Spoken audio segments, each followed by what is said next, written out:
Hey everybody, welcome to book club, our brand new book, Leadership 101 by John Maxwell.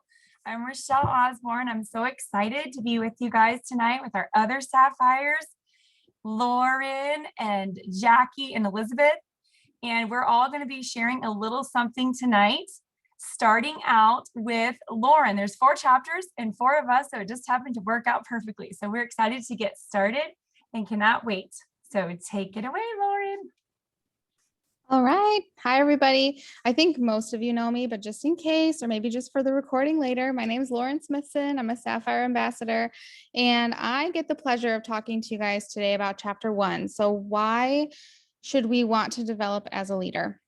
I really like this. It's kind of foundational. This book itself is really foundational. I like that it's short and sweet and to the point. Like, there's no reason we shouldn't be able to read this, right? There's so many good nuggets. It's all condensed right here. And I love that. But anyway, why? Why should we want to develop ourselves as leaders? So all of you that are on here tonight likely are here because you want to learn that. And that means that you care about becoming a leader because you want to grow a team or you want to help people with their products. You want in some way to lead at least one person, right? Through product regimen or starting to grow a team as well. So I'm glad that you are here. Another thing, the first thing that it says in the book on the chapter is the higher the leadership, the greater the effectiveness. So growing our leadership is going to increase our effectiveness with people if they're just taking their products or if they're trying to grow a team too. So that is why you are here. And John Maxwell also says in another book, and maybe in other places too, leadership is influence. It's nothing more and nothing less. So we are here to develop our leadership. We are here to develop our influence because that is what is going to get us to be more effective with the people that we are leading. So like I said, if you're here, you want to be developed into a leader because you want to lead somebody in some way. We want to be helping to lead and influence people for taking their products. Sorry, I'm reading my notes. To help them not be scared to share, to know how to develop other leaders. And the only way that we're going to be able to do that is if we know how to do that ourselves. And if we have gone through the motions of learning how to do that ourselves. So he talks a lot in this chapter about the law of the lid. Raise your hand if you've heard of the law of the lid before. Probably if you've read the book now, you've heard of the law of the lid, but this just talks about how your effectiveness is only where it's at, and then your effectiveness is only below that. So let's say out of a scale of 1 to 10, your leadership level is a 5. The highest you'll be able to lead other people, or the highest leaders that you'll be able to attract even, is a 4. You're not going to be able to lead people past your level of leadership. So if you want to lead people to greatness in whatever that is, or if you want people to, like, let's say you have somebody on their team and they're like, I want to go diamond, like, you're not going to be able to know how to get them there unless you learn how to get there too. So that is why you are here. He talks a lot about the McDonald's brothers and how they were very successful, right? They were successful. They had good finances. They were really effective managers, but they weren't good leaders. So that's why when the other guy took over, he was able to lead them. He was able to look and have a vision for the company and took it to where it had potential to go instead of their thinking patterns. He says their thinking patterns were just capping them, right? Their thinking patterns were down here at like a 5. And they really needed to be up at like an 8 or a 9 or a 10 leadership wise to get them to be international to what McDonald's is today. So I really liked the 2 charts that were in this book. One was on page 7 and the other one was on page 9. And so if you look at the one on page 7, that kind of represents if you're successful, you can be successful. Great. You can be successful on your own, I guess, but that's only going to get you so far. If you really want to be maximizing your potential and being uber successful, you've got to learn how to lead other people too. That's the only way you're going to get even further for yourself. So let's say you want to be a diamond yourself. You're not going to get there by yourself. You can be successful and get yourself to this far, but you're not going to get to diamond unless you learn how to lead other people. But not only is this about us, right? But it's not just about us. This is about other people. We want them to have success with their products. We want them to have success building businesses of their own. So you're not going to be able to help people get to their success level if you're not learning how to increase your success level. Does that make sense? So you can work and work and work and get yourself to be successful, but until you teach other people how to do the same, you're not going to reach your max potential. So without spilling the whole book here, that is why you are here, to learn how to raise your leadership lid so that you can effectively influence other people to do the same. And I think that's everything I've got for chapter 1. Awesome. You know, Lauren is always such a hard act to follow because she always has amazing good things to say. So I'm Jackie Hastings, if you guys don't know me, and I'm doing chapter 2, how can I grow as a leader? So one of the big things, am I unmuted? Yeah, making sure. One of the big things that we talk about is you don't just get up one day and go, I'm gonna be a leader. It doesn't work that day. Or that way. I mean, who was able to listen to Team Call on Monday with Christina? Raise your hand. Sweet. So the fact that all of you are raising your hands shows that you definitely are into leadership. And if you listen to any word she said, she was bringing the fire, man. Let me tell you, she talked about how if you want to do this, there are going to be sacrifices as a leader. Look at all of our leaders. They're assassinated, they're ridiculed, they're all these things. They don't get to do whatever they want whenever they want. There are sacrifices. The fact that you're on here tonight and taking a half an hour or 45 minutes, whatever, away from your family to grow as a leader is part of the steps. And that little bit that you're putting in the bank is making so that you're able to take withdrawals later. You don't get to just go to the bank and say, hey, I want all my money if you haven't ever put anything in there. You're not going to have anything there. Leadership is the same way, and you have to be able to put into that for it to grow. Your people aren't going to recognize you as a leader unless you put the work into it. It's not always easy, you guys. It's not always easy to say the hard things, to make the tough decisions, to educate someone else. All of those things, it's not hard. It's not. It is hard. Oh my word. It's complicated. You sometimes have trouble speaking, apparently, too. There's lots of different levels of leadership and where you're at in that. You know, I liked how he talked about the phases and how we need to learn and recognizing where we're lacking. Like if you're lacking in being able to connect with people, guess what you need to do? You need to do it more. If you're lacking in your ability to time block, find somebody who is doing that. Ask them how they're doing it. If you're having a hard time accepting no's, read more, ask people what they're doing and how many no's they've gotten. I mean, if you look at the leaders on your team, the only difference between you and us is we've heard no a heck of a lot more times than you have, and being not afraid to do it and knowing that you're doing it for growth. We don't always feel like showing up. Last year, I had one heck of a year, guys. Between my dad passing, Damon's dad passing, Damon getting really sick, me tearing the bejeebers out of my shoulder, it was not an easy year. But there were very few book clubs, very few team calls, very few things I missed for my team. Not to toot my own horn, but I had a responsibility to take care of my people and show up as a leader because I wanted to do that too. Even before the call today, I was talking with one of my friends who's on here, and I said, hey, you're our Teddy Roosevelt. If you looked in here, he was shot. There was an assassination attempt and they wanted to take him to the hospital. He had broken ribs and a bullet in his body, but he still gave his address and then afterwards took care of that. He knew he wasn't going to die. None of what we're going to do is going to kill us. We have to just push through and do it until we can get to that final stage in that phase 4, when what we're doing is just automatic. And that automatic isn't going to come without showing up and doing the work. And even a great leader such as Teddy Roosevelt was, when he passed away, I love how they said that he had to die in his sleep because otherwise he would have gone out with a fight.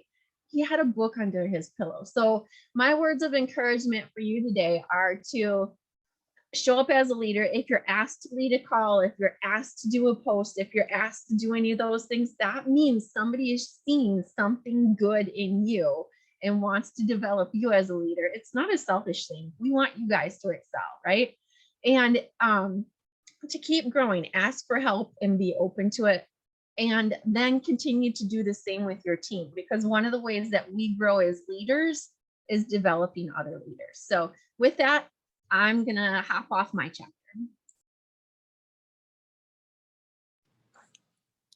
Yes. Oh my goodness. You guys, this is such a great book. Now I have two hard acts to follow over here. I'm Elizabeth Hefner, if you don't know. So I'm talking about chapter 3, which is talking about being more disciplined, how to become disciplined. And I have always, like, since high school, had a lot of self-discipline. And I'm so thankful that I've had those experiences and have learned that, because it means I can help others, and it means that I can learn to do newer things as well.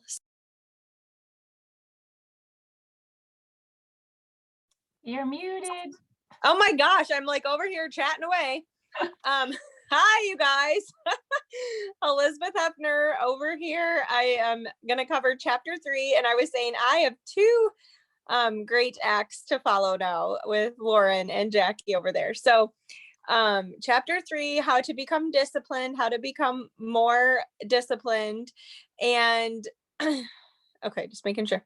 And how I've had a lot of natural drive to be self-disciplined, and I'm so thankful for those experiences, because I can help others and I can continue to apply those skills to learn new things, with learning a new Plexus business. So one of my biggest tips in being disciplined, if you have children, is to get up before them.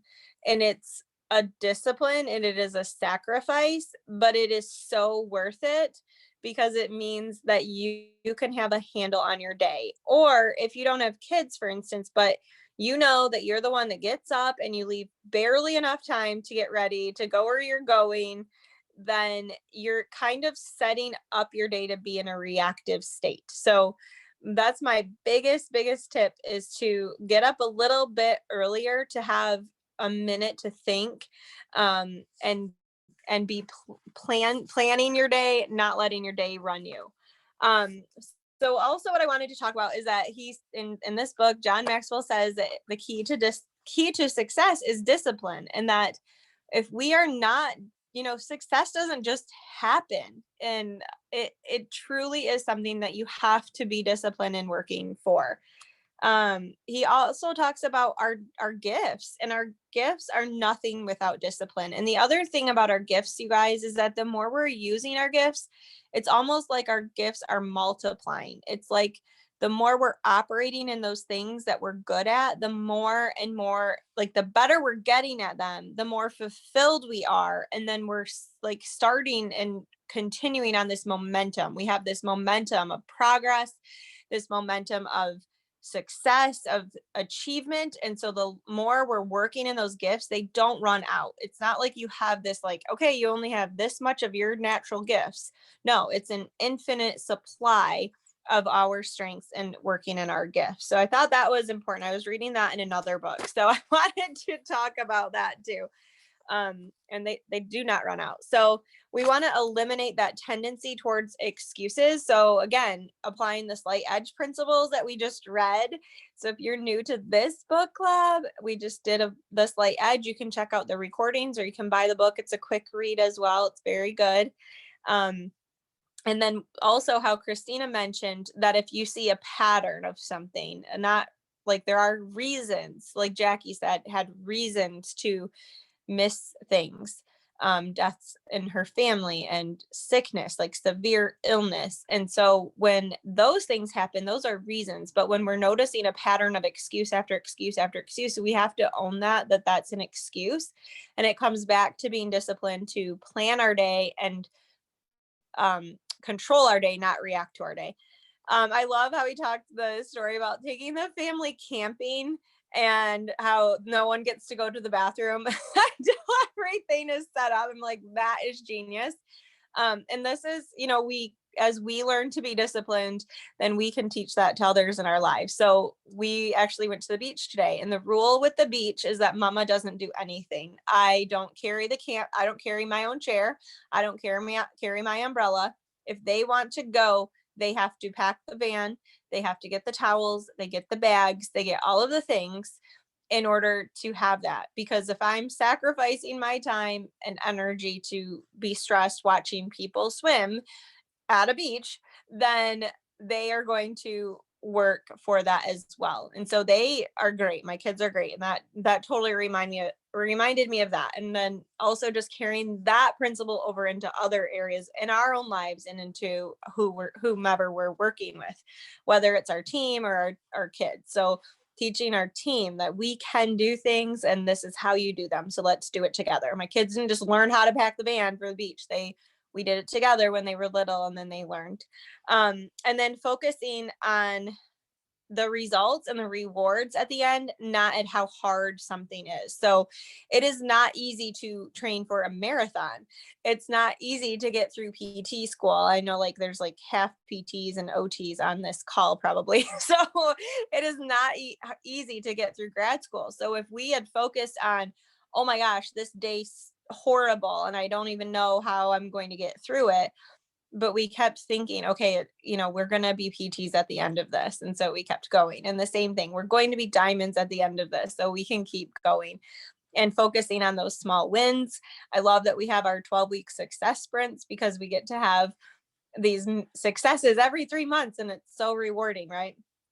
And then talent without discipline is like an octopus on roller skates. So there's lots of moving parts, lots of people. We all know lots of talented people, but they're not necessarily producing a ton of results because they're too busy floating from one thing to another. They're always busy. They're doing things. Like we know a lot of busy people, but do we know a lot of successful people? So keeping that in mind, that we want to make sure that our progress is moving forward and that we don't become an octopus, just moving in all directions and getting distracted. I know I talked about this in my live last week about staying focused, about using the systems that we have in place in the team page, about talking to your upline, wash, rinse, repeat, right?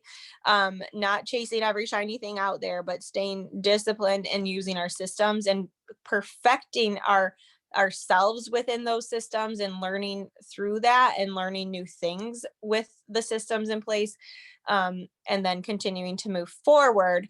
And then of course, raising our leadership lid. So there you go. Oh, and I did love at the end on page 29, that whole paragraph right there is super awesome. So y'all can check that out on your own. It's 2 paragraphs. Excuse me.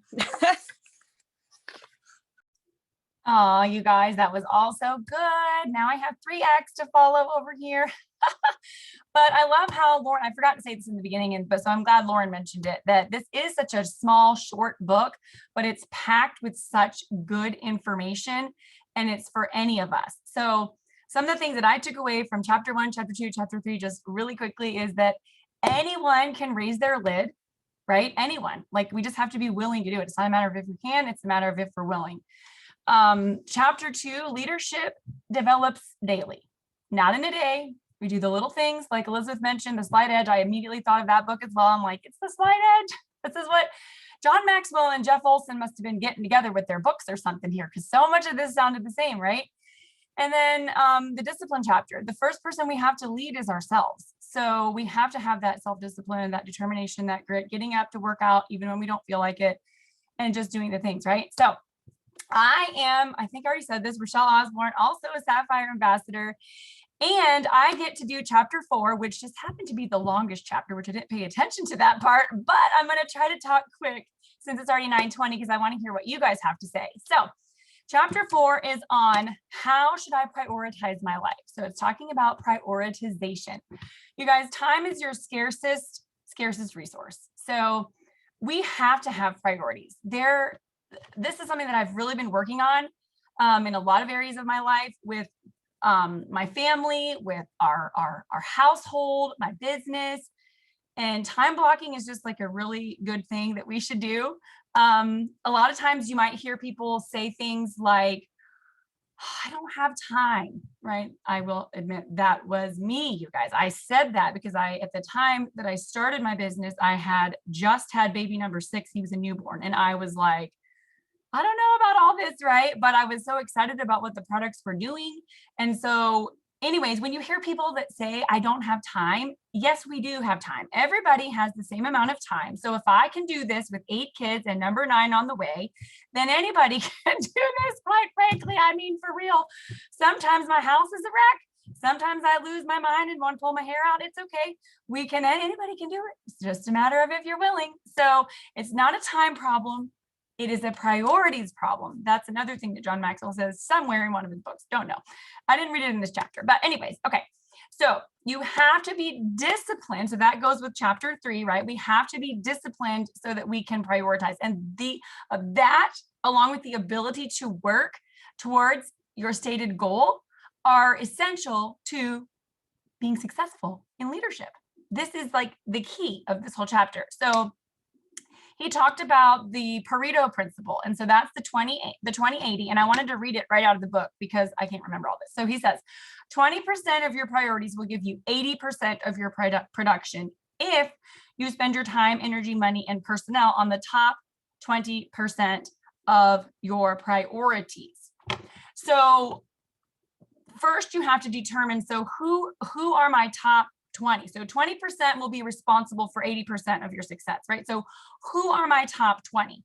Who are your people that are ranking up? Who are your people that are doing the things? Okay, that is where you're going to spend 80% of your time with talking to them on the phone, your people time, your personal growth and development time with them, coaching them, helping them, getting into their chats with them. So another question is, how do I know who to work with? I personally had this question in the beginning. Oh my gosh, I love all my friends. And I was very wide. I had a lot of people that were doing things.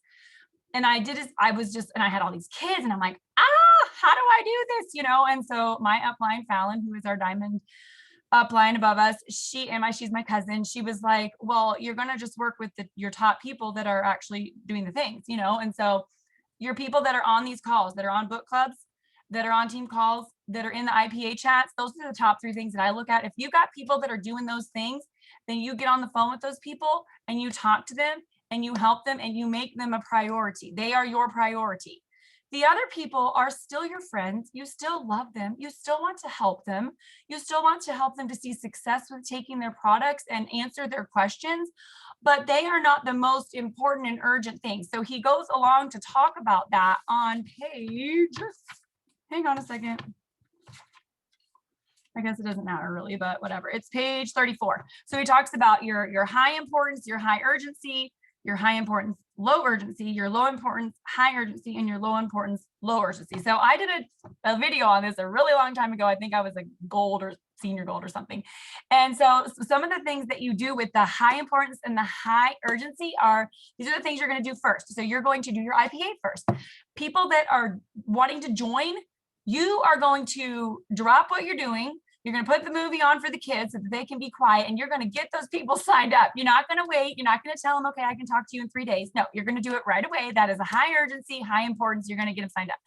Other things are when they are signed up, you're going to get them into a 3-way chat right away. You're going to get them into Rock Your Purpose and Pink Power right away.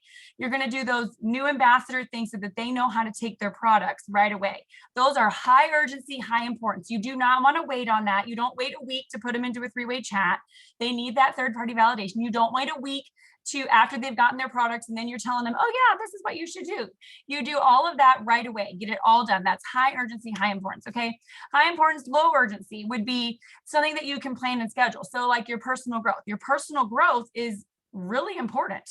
It's like one of the biggest things. You've got your IPA and your personal growth. That's your wings and your engine of your airplane that you got to get off the ground, right? So it's very important, but you're not going to just be like, all right, I'm doing my personal growth, can't do anything else. Like you're going to do your IPA first and then your personal growth. Okay. Low importance, high urgency. So the dishes have to be washed so that we can eat on them, especially when there's 10 of us in our family. So, but I don't have to do those. I can delegate that. So that is not a big urgency for me. I can delegate that to other capable people that are in my house. Okay. Low importance, low urgency. These are things that you avoid, you don't do them. We don't scroll Facebook, all these things, unless we have spare time after we've done all of those important things. So that's that. And so then he goes on to talk about how leaders tend to initiate and followers tend to react. So I just liked where he said this on page 35. Leaders are initiating, followers are reacting. Leaders pick up the phone and make contact. Followers listen and wait for the phone to ring. Leaders are spending time planning and anticipating, what if this goes wrong, or anticipating problems. The followers are spending time living day to day, and then they're in react mode when a problem comes along. Leaders fill the calendar by priorities. The followers fill their calendar by requests. And the leaders invest time with people, the followers spend time with people. So filling your calendar. For me, what I do is I will go and I will have Matt print me up a calendar each, like at the beginning of the month. He just likes to do it for me, and I like it that he does it for me because it's one less thing that I have to do. And so I will go in with a red pen and I will write down team calls and book clubs. My family all knows Monday nights and Thursday nights are blocked. Like those are team call and book club nights, period. There's no dinners out and about on the town with your girlfriends. Like these are commitments, right? So I write all those down, which the kids are fine with because they're already in bed, or my older ones are spending time with their dad. And so that's fine, right? But if I'm leading call, red pen goes up, I circle it. I'm leading. Leading is different than being on a call. Leading means I have to get myself a shower and fix my hair. Sometimes, I don't know, maybe not, but I try to anyways. And that means I'm preparing what I'm going to say. So I have to be able to think, and I have other people to help me put the kids to bed then on the nights that I'm leading. I also go through for my family, and I will write down, so we have 8 kids now, 1 is a baby, but 7 of the older ones, we spend individual stay up nights with them because there are so many and we want to spend time individually with each of them. So I will go through, and on the birth date of each, like my son was born on the 16th. So then on the 16th of every month, he gets his stay up night, right? So I go through and I write everybody in red because that's important. Cameron stay up night, Carly stay up night, blah, blah, blah. And I write all those down. And then if they fall on a Monday or a Thursday, we move them to a Tuesday or a Wednesday. And then date night is Saturday night. Like I have to have that time with my husband, because if we don't have time with the husbands, they're not going to want us to be on these calls on Mondays and Thursdays. And we have to make sure that we are prioritizing our husbands. Or I see Steve on here, prioritize your wife. Okay. So make sure that you are prioritizing your spouses. Okay. All right, so there was that. I wanted to talk about that. I'm trying to talk quick, you guys. I don't even know how long I've been talking, but anyways, okay, so let me look real quick at my notes. Distinguish between so he says, what do I have to do that no one but me can do? So an example that I thought of for this was, well, I'm the only one that can nurse the baby. So I'm going to have to go do that, right? Like other people can do the other things with the other kids. I'm going to have to nurse the baby. And then he says later on, he says, distinguish between what you have to do and what can be delegated to someone else. So now it's a little bit different. I'm not nursing the baby anymore. Now I can be like, okay, hey, who wants to feed your brother? And I got people that are raising their hand, jumping up and down. I want to feed him. I want to feed him. And I got too many people that want to feed him. And then they fight over who wants to feed him. But the point of the matter is that somebody else can do that. And then I can do something else that needs to get done. So definitely delegating things that other people can do. Priorities are going to continually shift and demand our attention. We're going to always need to be evaluating at different times and seeing what we can do and change, eliminating different things if we have to. Okay, he also talks about the art of knowing what to overlook.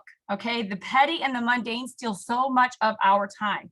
We cannot allow this kind of stuff to happen. Like we have got to be really intentional with our time, and it's going to take practice. Like we're going to have to figure it out as we go along kind of. And this is with everything, right? Leadership isn't developed in a day. It's done daily. So we're learning daily. Okay. All right. So then he says, the girl with the concert violinist, she called it planned neglect is what she said. This was the secret to her success. And so at first what she was doing is she was going to her room, she was cleaning this, making her bed, doing all these things. And she found that it wasn't working for her, the success that she wanted to be at. And so she turned it around. She's like, all right, that's it. I'm going to be practicing and doing my violin practice. And then I'm going to go through and do all of the other things. So these are things that we can do in our Plexus business too. Like get your Plexus done.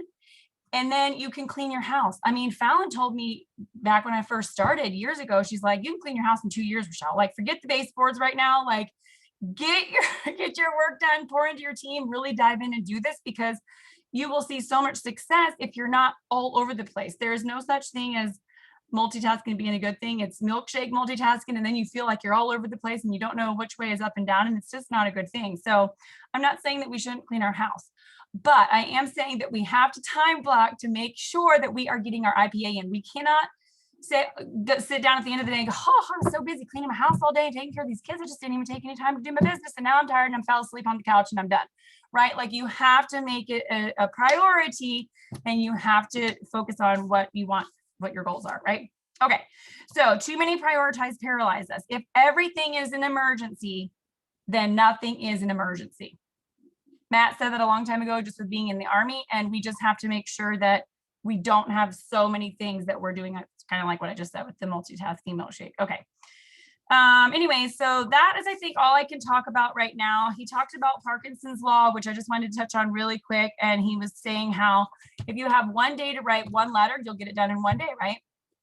If you have one day to write 20 letters, you'll get all 20 of them written in one day. So they have those deadlines, right? And so get this stuff done, like make yourself your goals, because if you can do 20 in one day, or you can do one in one day. And so he was talking about, wouldn't it all be great if we could like all live on, like we were permanently going on vacation in a week? Look at how much stuff we get done the week before vacation. I'm like, oh yeah, that is totally me. So I loved how he mentioned that. But anyways, and then I also liked how he said at the end, this guy that was in the Senate, he said, nobody on his deathbed ever said, I wish I had spent more time on my business. He wanted to spend time with his family. And so I just wanted to say that family is important. Our families should come first. The reason why we are doing all of this is because of our family, for whatever different, I mean, we all have our different reasons and goals. Some people want to retire their husbands. Some people want to pay for their kids, like whatever it is, but our families are the ones that are here with us in the trenches. And so remember your families, don't neglect your families, encourage your families to do this, like dream big with you, and let them know like, hey, Mondays I'm doing this, Thursdays I'm doing this, but you know, make sure you're spending time with them and doing things with them and having fun with them too, because you don't want to experience burnout. So anyways, I tried to talk fast. Hope that was good and helpful. And now I would love to turn it over to you guys and let you guys share a little bit of what stood out to you. I think you guys can all unmute yourselves.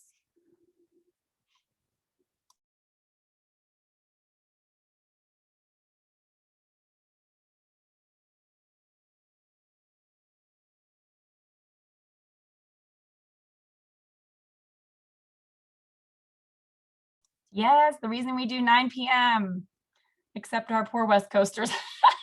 That's true. It's right in the middle of dinner for our West Coast friends.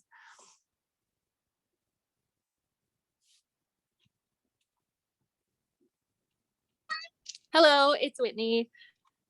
I would love to talk more about the time blocking thing. I know Beverly just did a post about it.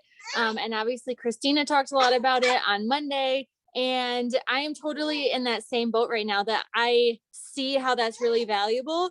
But with 4 that you can still hear awake here at whatever it is, 9:30 on the East Coast. I just don't know. I feel like if I do time blocking, I'm setting myself up to have failures during the day, because I'm like, oh, well, that one didn't happen. Oh, well, that one didn't happen. So what are some good tips about that? Well, I would say the first thing that I would say that just came to my mind is do not beat yourself up when something does not go as you have planned. I don't know if you guys used to watch the Duggars or not when they were on TV, but I was always fascinated because they had all those kids, and I was like, how did they feed all these kids? And like, what are they doing over there? So I was always liking watching how they just function as like people with all those kids.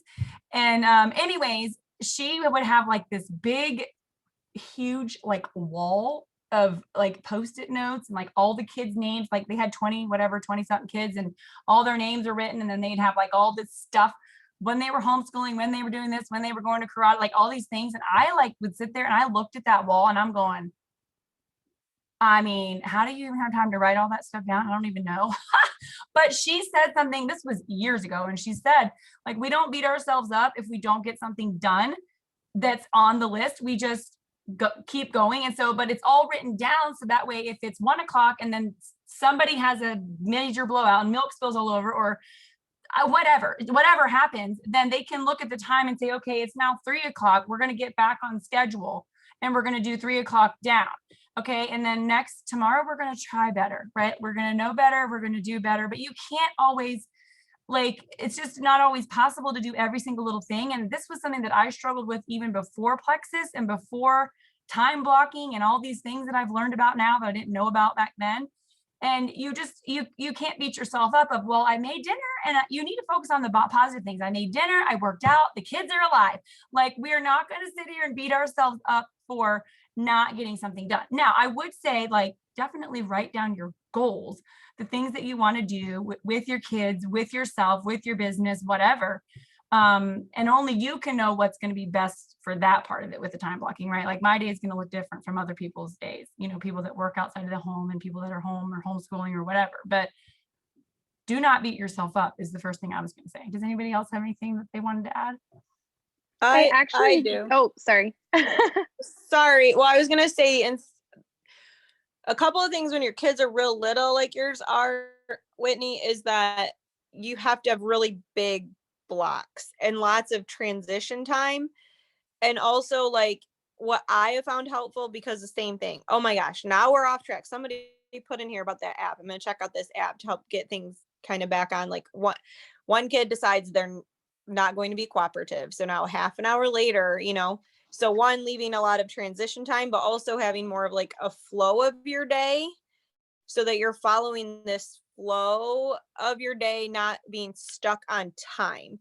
And then also figuring out ways that if you want to be working Plexus during the day, what things can you have your kids do so that you can still attend to them, but still, you can still be present and with them, but not totally interrupted all the time. Like, teaching them things that they can play with, sitting at the table with Play-Doh. I used to sit at the table with Play-Doh with my little ones all the time and work Plexus. So then I could, oh my gosh, I love your purple star. Like, I could still talk to them and tell them. And I'm like, I'm going to finish helping someone real quick, and then I'm going to help you again. So you don't do that all day, but there are times where you can have blocks that you are doing that. So, and then kind of writing down also like what your day looks like. So, well, don't try to time block, actually write down what is happening in your day, and then seeing if you can block it, like create a block or create a flow. I was also going to add on to that, and Elizabeth, some of the stuff I had talked to you about previously, and she had some great tips, like buying toys for your kids or something for your kids that your kids only get when you're working. So after talking to Elizabeth about this a few weeks ago, I felt like I had failed miserably at time blocking. And then I had a therapy session today. And we were talking about this, and I'm like, because she's like, how's your business going? I'm like, well, let me tell you how this is going. Like, she obviously knows my husband's deployed, but she works with a lot of military families. And with that too, like, I don't know if there's any single mamas on this call or anyone, like, if your husband leaves for a few days at a time or whatever. But she had some great tips for me, and I just wanted to share, like, from the spiritual standpoint too. She reminded me that Satan is great at trying to attack us and making everything urgent, and that is not from God, and that is from Satan, and that not everything is an emergency, right? Like, we talk about this all the time, like, there are no emergencies in network marketing. Well, there are no emergencies in the home. Like, yesterday was an emergency, right? When Tessa split her nose and I had to drop everything. And I feel like that's been kind of the last few weeks, is that there's like constant distraction, and that's part of the enemy's tactic, and that we just need to take a step back and first show ourselves grace and remind ourselves that this is the season. If you have little kids, like, it's just a season.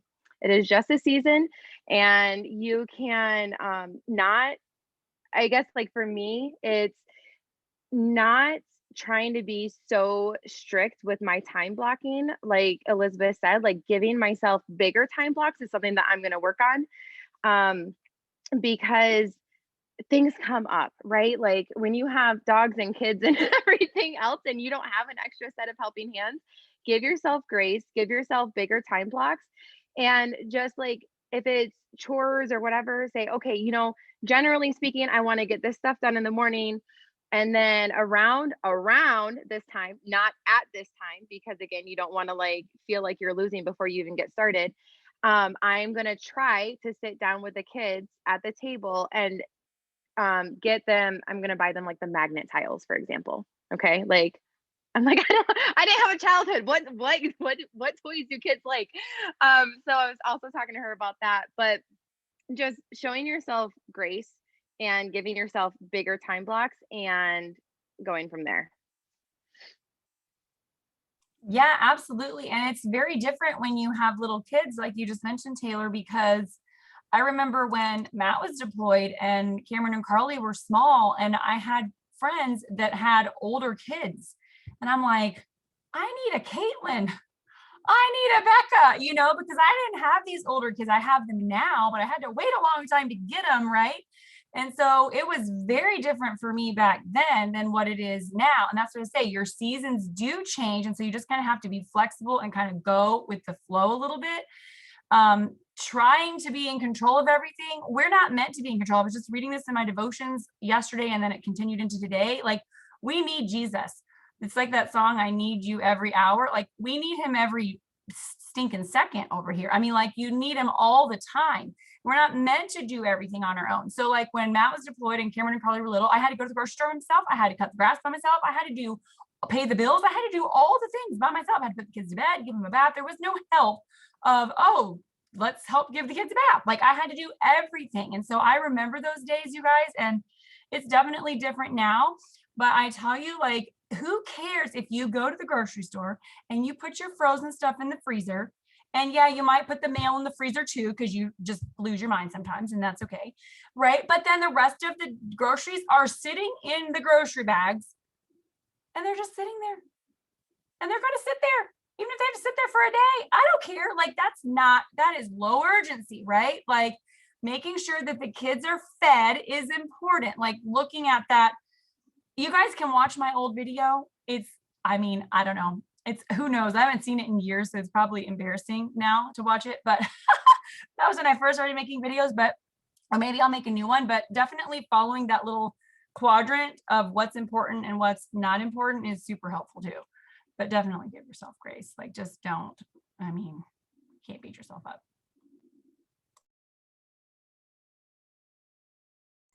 Well, and I'm going to add to that too, making sure that we're also, when we're coaching our people too, to have them prioritize. Like, you can't change your whole life in 1 minute. So you've got somebody who's wanting to get healthier. Okay.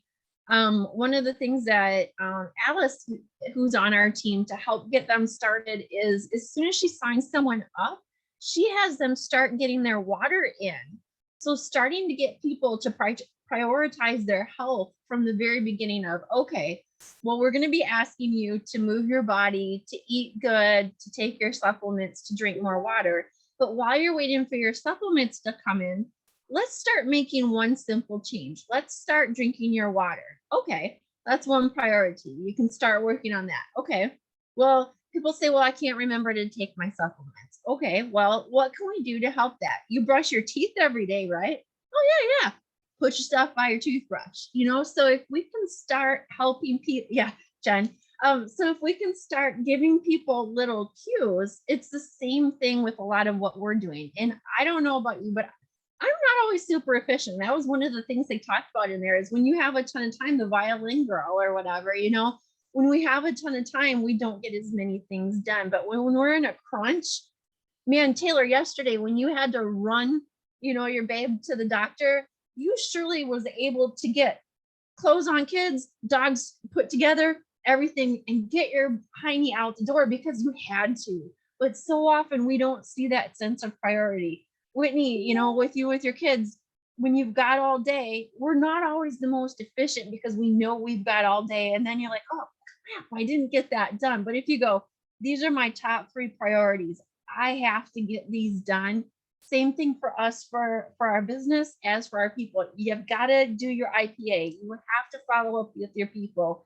You have to do your personal growth. If you don't do those things, you're not going to be successful, and you're not going to be able to coach your people. So it kind of goes together. You know, teach your people, hey, I'm learning to prioritize. Let's do this together. What are your top 3 priorities? And then, like we talked about a couple weeks ago on our goal setting, relating that back to your goals.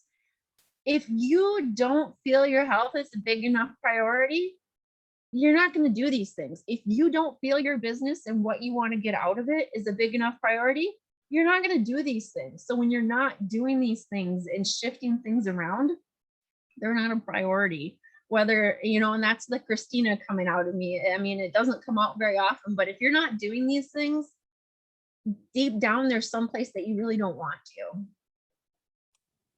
Yeah, absolutely. When you decide that you're going to do it, then you're going to do it. But you have to decide that you're going to do it, and you have to decide that it is a priority. Exactly right. And another thing on those lines with helping our people, like Jackie, you were just saying, is encouraging them too, if they do have a lot of excuses and things, like encouraging them not to master everything at one time. All right, that's it. We're taking all the supplements all in one day. We're starting you on an exercise regime, and you're going to start eating salads every day for lunch or whatever. Like, we're not going to be doing all that, right? Like, that's going to scare people away. So same thing with ourselves, with whatever it is that we are doing with our lives. And you were asking about time blocking specifically, like, what exactly is it that you want to achieve? Same thing we tell our people. What are your goals? Just like Jackie just said. So what are your goals? Don't try to master everything. If people are having problems drinking their water, we are going to focus on drinking your water. We're going to do that for a week at least, if not whatever, you know, and then we're going, okay, now can we start moving our body a little bit? Exactly right. Like, don't try to, the slide edge talked about that. Don't try to master everything all at one time. So, and busy people definitely know how to get things done. That's why when people tell me I'm too busy, I'm like, perfect. You will fit right in with me over here with the business, right? Just a personal example over here about trying to change all the things all at once. The month I was going for Emerald, and I've probably told this story a million times. So this was about 2 years ago. I really wanted to go gluten and dairy free and start exercising. I was going to start this whole like exercise regimen and do all the things perfectly the same month that I was going for Emerald. And if you guys have ever pushed for a rank before, no matter what it was, it takes a lot of your focus because that's one of your big priorities. And I remember I was cooking one night and talking on the phone with Elizabeth, and she's like, "Oh, what are you making?" And I was making this like, gosh, it was spaghetti squash for my pasta, but like the sauce was made out of chickpeas, and I had to like blend a bunch of stuff, and it took all these organic ingredients, and I was making this crazy sauce. And she's like, "Why are you doing that? Like, you don't need to do that right now. If you want to go gluten and dairy free, that's fine, but it can be simple. You don't have to do these crazy things and make these crazy recipes."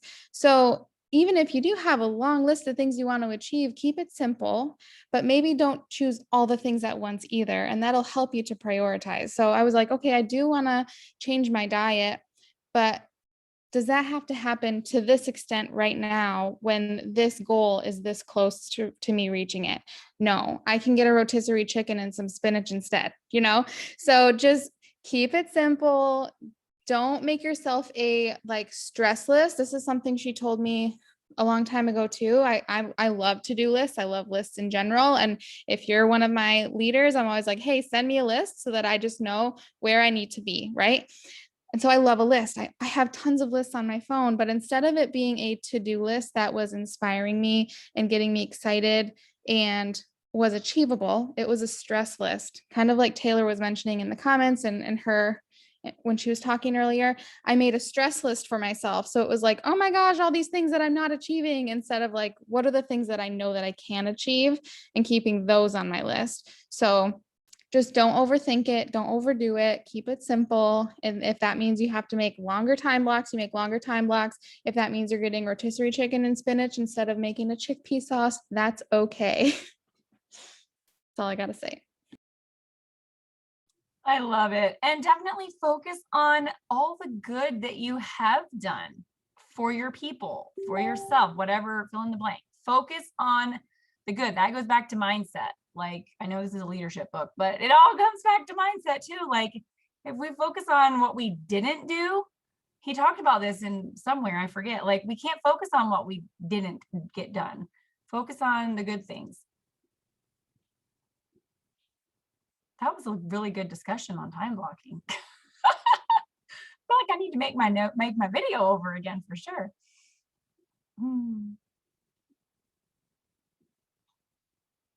Did anything else stand out to anybody? What else stood out to you that was really like, oh, this was my favorite part?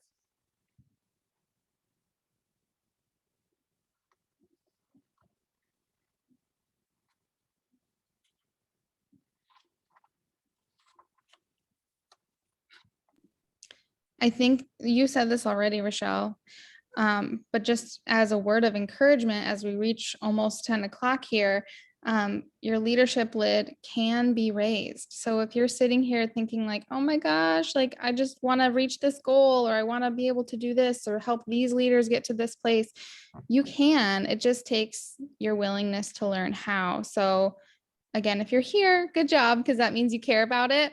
But just know that you can raise your leadership lid. Nobody is perfect. Nobody on this call knows everything. We are still learning how to raise our leadership lids as we talk to you guys. So we're all developing. We're all a work in progress, and just know that you can do this too. But just a word of encouragement. Absolutely. And I want to piggyback on that. I'm sorry, I know it is getting late. Don't be afraid to reach out to someone that you think is out of your league, right? Or somebody that's already successful. Don't only reach out to people that you think need help, because there are people that maybe quote higher than you who are needing help in lots of different ways. So it's just definitely something to think about. And as you recruit up, so to speak, you're raising your lid as well. So don't be afraid to reach out to different people that you might think are a little scary, because if you think they're a little bit scary, you need to reach out to them. So challenge yourself to do some of that, because you are strong and you have a heck of a lot of people backing you up that will support you in doing that too. Yeah, exactly. Do something scary every day. That's how you're going to raise. That's one of the ways that you're going to raise your lid. He says in here that leadership is multifaceted, and it really is. I mean, I was talking to Amy the other day on the phone, and it's like, I told her, I said, well, without book clubs, I wouldn't be where I'm at. Well, it's not just without book clubs. It's without reading the books, without getting on team calls, without talking to people, without doing scary things. Like, there's so many things that go into, you know, where we came from and where we're at now and where we're still going, right? And so definitely knowing that we can all raise our lids. And this is part of like why we wanted to do this little tiny skinny book, because you know, sometimes we do have these big John Maxwell books back here. They're awesome. They're packed full of so much good information. And it's like one paragraph, you're like, oh, that was amazing. I'm not going to read anything else. I just need to let that marinate, right? But you know, some people get scared away by the term leadership, and they're like, well, I don't know how to raise my lid. How am I supposed to raise my lid? I mean, like, that was me. And I know Lauren shared, that was her too. We've shared it on different book clubs and things, but you know, I always would tell myself, I'm not a good leader. I mean, I am not a natural born leader. He talked about that in the book too. Yes, everybody is born. He doesn't know anybody that's come into the world any other way than being born, right? And some people do have natural leadership abilities. But all of us can learn the things that need to be done. We can all learn the things, but then we have to apply the things. It's not just reading the books or listening to the podcasts. There was one girl this was from a long time ago, years ago, and she would listen to every book. She would be on every team call, and she just was never, ever growing. You could just see, and she was getting so frustrated with things. And I'm like, you have got to apply what you're reading and what you're learning. She could never tell me what her biggest takeaway was. She could never tell me what the book was about. Well, what was the book about? Well, I don't know. I'd have to go back and read it. So she was reading, but she was reading and not understanding, and definitely not teaching and helping and growing. Like, we're going to retain things better when we can teach our team or teach whatever. This is why we encourage all of you guys to get on book clubs with us and talk, even though it might be scary for you. Do y'all think it wasn't scary for us when we had to first lead a book? Like, my first book club that I led by myself, I was scared to death. I was like, oh my gosh, I don't want to do this. But I knew that because I didn't want to do it, and because I was scared to do it, that I had to do it. And so we just have to do the scary things anyways, even when we don't want to do it. And we have to show up when we don't want to do it. That's what leaders do. And so all of you guys on here are leaders. I don't care if you have one person on your team or if you have 2,000 people on your team. We're all leaders in some way, shape, or form. Do not let the word leadership, being a leader, scare you. It is nothing scary. It's nothing scary. If you'd have told me 6 years ago that I would be loving to be leading book clubs, I would have laughed right in your face. I'd have been like, I'm not ever leading a book club. No, I don't think so. But I love leading book clubs now. I love it. It's like, this is like one of my favorite nights of the week. And even on days where I'm like, oh my gosh, I don't know if you guys saw my post from yesterday, but I had a really rough day yesterday with these kids. I was literally about to lose my mind, and I'm surprised I don't have all gray hair on here tonight. But you know, there are times where you're not going to feel like it. You are just not going to feel like it. But guess what? Leaders do it anyways. It's like Christina said on Monday Night Call. We do it anyways. We show up anyways. We do it anyways. If we are leaders and we are saying, well, I'm not going to get on book club, I'll just catch the recording. That's not being a leader. You've got to be visible, and you've got to get on, and you've got to do the things, because the recording is not the same. You're not seeing all this awesome stuff that's being written in the chat that I have to go back and read because I can't read and talk at the same time. But you are missing so many things. You're missing like the full picture of all the little faces with people smiling or nodding or whatever. Like, you're missing out on that. So do we sometimes have to watch a recording? Absolutely. If there's big emergencies and whatever and things happening, or it's a family anniversary or a birthday or something special, like, absolutely. Like, there are times where we're going to miss, but it should not be the normal that we're just missing all the time, right? Like, it needs to be the normal that we're committed and that we're on these things. So it is 9:58. We got 2 minutes left for anybody else to say anything, and then we're going to stop this recording so that everybody can get their rest of their IPA done or get some sleep or whatever needs to happen here.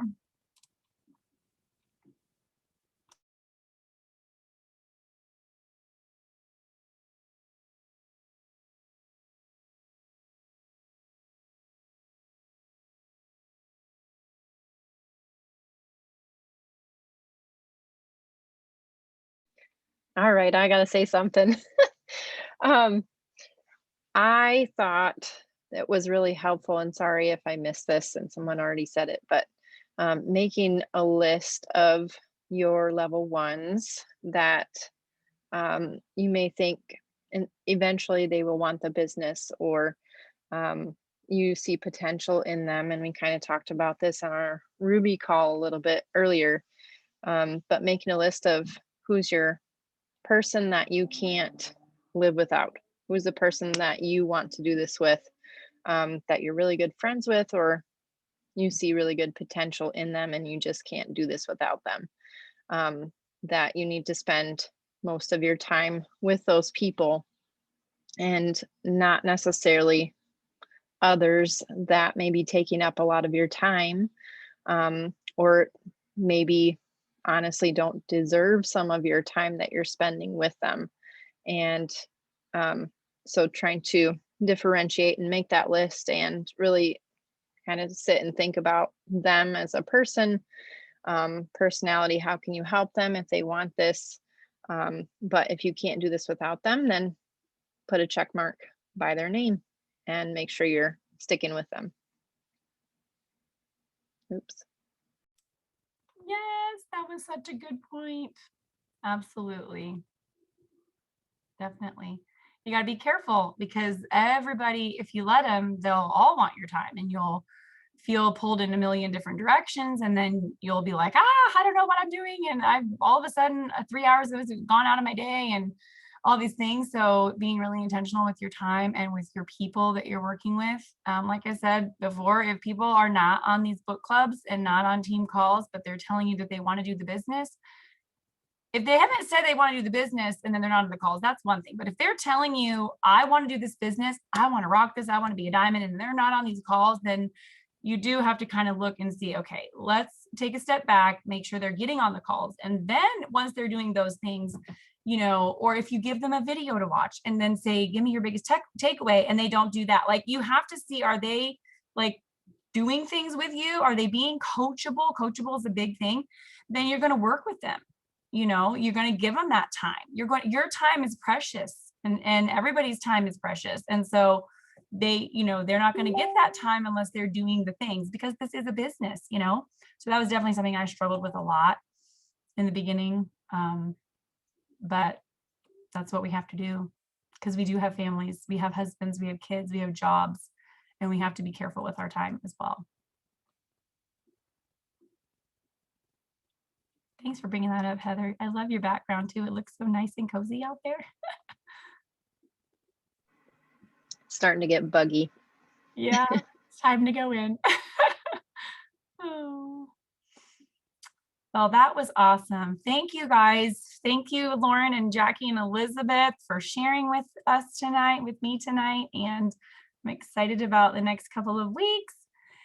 And you guys all have a good night. Next week, we're going to be doing 3 chapters. So make sure you come prepared for the next 3 chapters, chapter 5, 6, and 7. And then be prepared to say something. Like, I don't care. It can be the smallest thing. It can be 1 sentence, but do something scary and get on and talk, especially if you've never talked on book club before. The more you do it, the better it's going to get, and you're going to have more confidence in yourself, and people are going to be in the chat going, oh my gosh, that was so good, and thank you for sharing that. And that's how you're going to grow. So we want to help you grow. So if you haven't shared, that's your challenge for next week. All right, you guys, have a good night.